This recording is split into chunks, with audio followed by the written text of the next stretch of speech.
Bonjour, bon dimanche à tous. Permettez-moi de commencer ce dimanche avec une sortie, ma foi, qui me hante. Parce que à ce moment où nous travaillons pour que les Camerounais retrouvent une certaine sérénité et une certaine confiance en soi, il y a quand même des choses qui passent mal. Dans ma tête. Bienvenue sur ma page Danny Scorpio officielle et sur ma chaîne YouTube Danny Scorpio. Voir la deuxième Danny Scorpio TV aussi. Et tout. Voilà. Je vous fais écouter ça. Mais c'est ça. On peut courtiser quelqu'un pour atteindre un objectif. Oui, c'est possible. Tu peux voir un gars, il vend bien. Tu dis que bon, ok, ma mission c'est de sortir avec lui le mois prochain. Mais non. Si tu sors avec lui, ça veut dire que tu approches son intimité. Si tu approches son intimité, il va te former gratuitement. Puisque vous allez être ensemble la nuit. Je dis que ouais, chérie, les prospects là me gênent. Oh. Quand tu appelles même là, comment tu fais même? Donne un peu ton téléphone, comment tu causes avec les prospects. Dis bon, prends l'autre, vois un peu. Moi je suis fatigué. Tu apprends. Tu as une mission d'un mois. Dès qu'un mois fini, la relation s'arrête, tu vas continuer à voir ailleurs. Le problème, c'est pas toi, c'est moi. Tu es trop bien pour moi. Dès que tu finis d'apprendre 3 mois, la relation s'arrête. Tu as appris avant ça, bon, tu continues. Après, s'il te plaît, vous continuez. C'est dramatique, mais c'est vrai. Vous pouvez pousser un client émotionnellement pour qu'il achète. Oui. Moi, je vois souvent les filles qui ont peur de poster leurs photos. Non, je ne veux pas qu'on me courtise. Mais attends, depuis que tu es né, tu ne postes pas. Combien de personnes te courtisent chaque jour? Bon, tu ne postes rien, n'est-ce pas? Les gens te courtisent dans la rue. On te courtise à l'école. On te courtise en ligne, même sans photo. On te courtise à l'église. On te courtise au travail. Les patrons te courtisent, tes employés te courtisent. Tout le monde te courtise. Mais attends, ça veut dire qu'il y a une opportunité derrière. Ça sert à quoi qu'on te courtise pour rien? Si parmi ceux qui te courtisent, il y a quelqu'un qui peut investir 7 millions d'un projet où tu as 5% de commission, moi je pense que c'est intéressant. C'est intéressant. Oui. Parce que si tu as 5% de commission sur les investissements, comme c'est le cas au CNIC, calculons. Si quelqu'un investit 10 millions, 5% de 10 millions, c'est combien? Ça fait 500 000 que tu viens de gagner sur une opération, sur une personne. Comme commission. Si tu as 3 par mois, 1,5 million. Après qui sait, il peut te plaire réellement.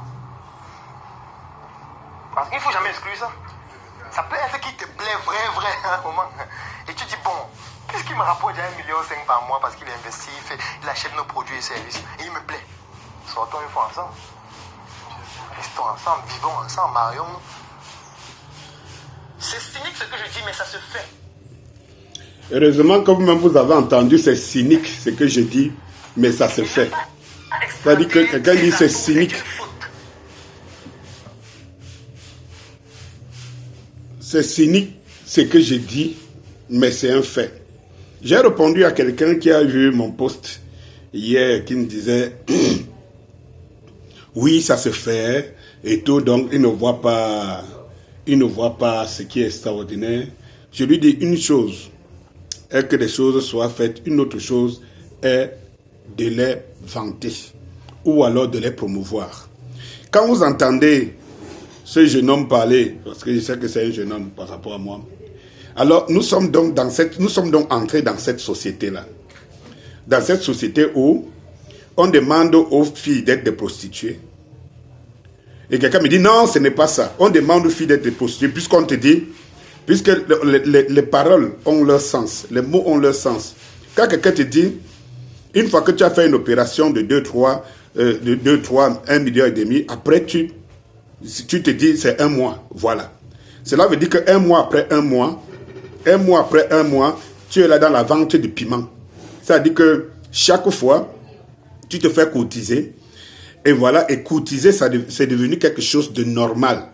C'est-à-dire qu'il n'y a plus la pudeur de la femme, on n'est plus en train d'enseigner des bonnes mœurs, on n'est plus en train d'enseigner la bonne morale. Aujourd'hui, on court après l'argent et tout. Déjà, nous souffrons de cette société-là. La société camerounaise souffre de ça. C'est-à-dire que les gens ont mis ils ont concentré la valeur sur de l'argent au point où l'humain n'est plus quelque chose. Et ici, quand je vois quelqu'un qui donne des cours à des jeunes et qui leur fait comprendre que rien n'est plus important que gagner de l'argent, quel que soit lambda. Et ça, il n'apprend rien de nouveau. Et moi, ce qui me gêne, c'est qu'on est en train d'entériner les fléaux qui sont en train de gangrener ou qui gangrènent notre société. Ça veut dire que la fille, hier, qui sait déjà d'avance, parce qu'on ne les enseigne rien aujourd'hui. Dès les 11 ans, 12 ans, 13 ans, on ne les enseigne rien. Cela veut dire que la fille, aujourd'hui, qui sait, qui va sortir les hommes, quelles que soient les classes d'âge et tout ça, là, en fonction de leur poche ou de leur revenu, on est aujourd'hui en train de lui dire que ce qu'elle pensait faire, qui était quelque chose d'anormal, qui n'était pas quelque chose qui valorisait la femme et tout, est normal. C'est-à-dire qu'on l'enseigne, il a payé des cours pour qu'on l'enseigne ça, pour lui dire que n'aie pas honte.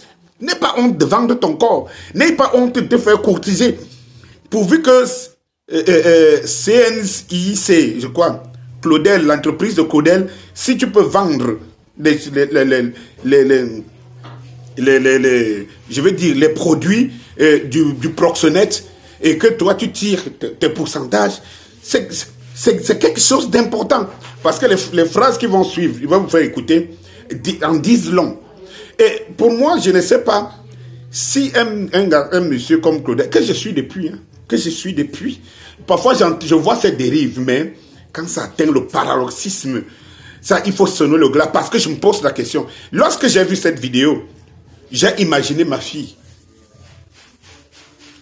J'ai pensé à ma fille. Je me dis, bon sang, si j'envoie ma fille aller suivre les cours chez Claudel Nubissi, International Consulting. Voilà ce qu'il va enseigner à ma fille. Alors que moi, à l'intérieur déjà, je combats pour que ma fille ne tombe pas dans ses travers et tout, soit une fille posée, positionnée et respectable dans la société en suivant des cursus qui sont des cursus, des canons d'ordre logique.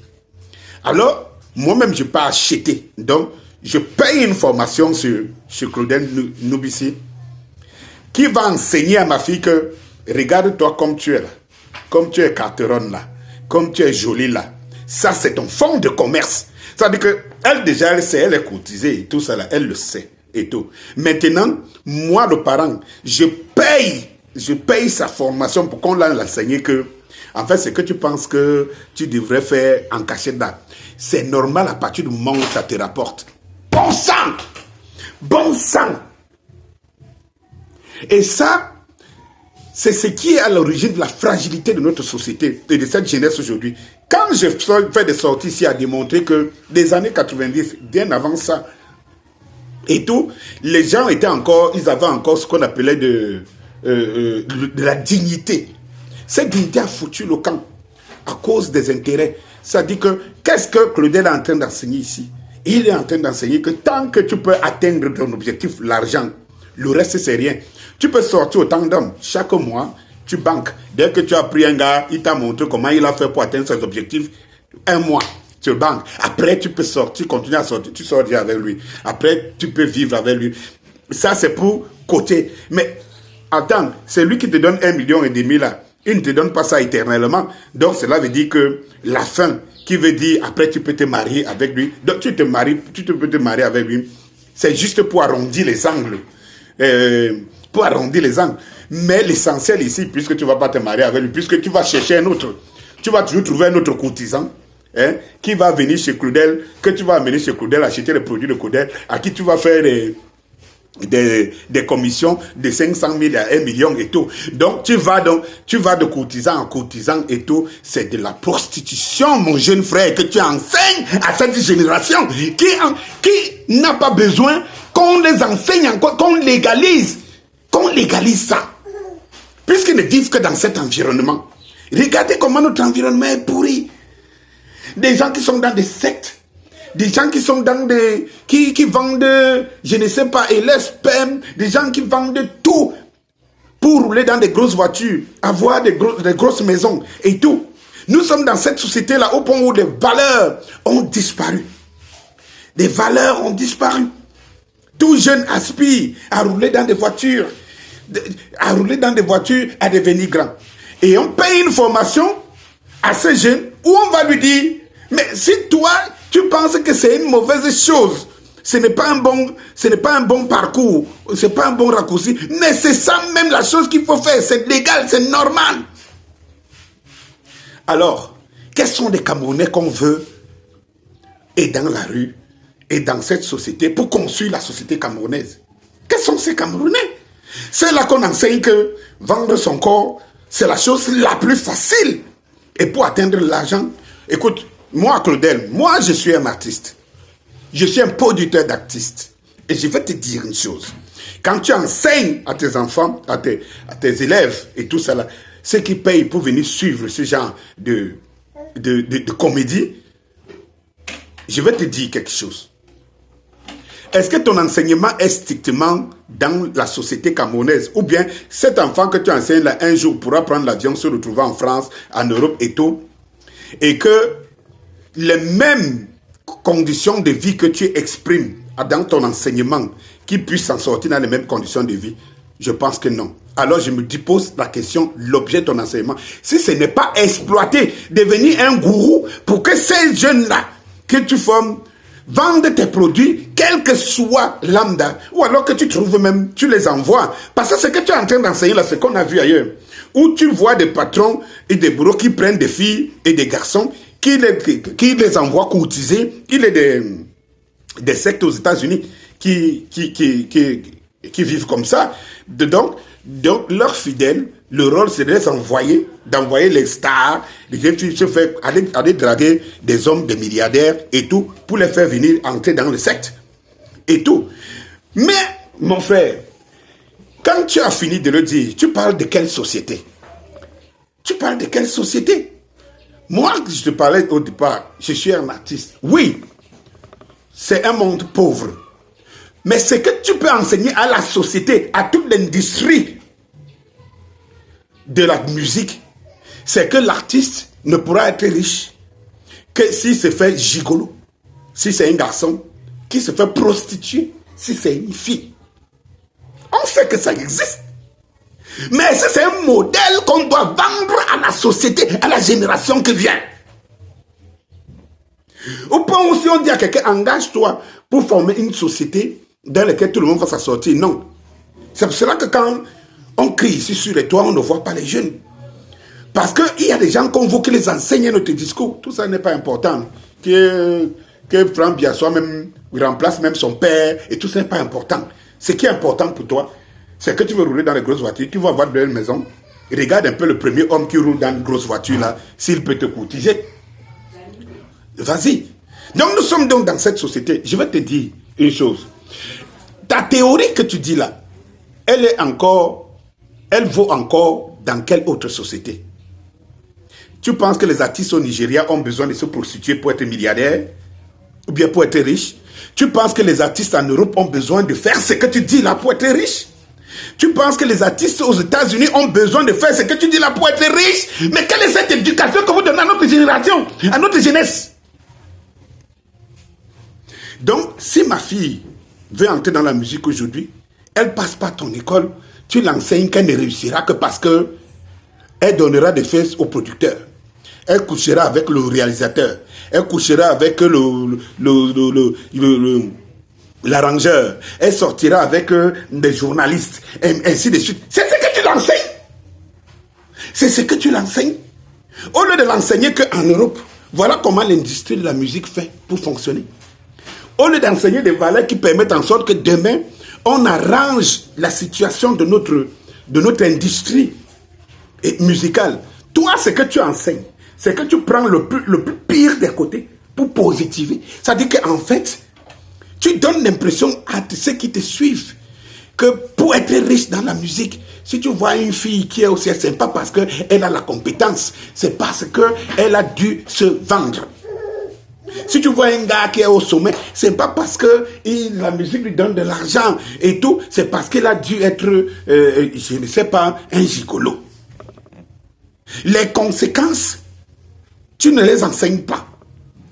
Tu les fais miroiter, comme tout marketiste qui fait miroiter les biens, tout marketiste qui fait miroiter les revenus, sans penser aux conséquences.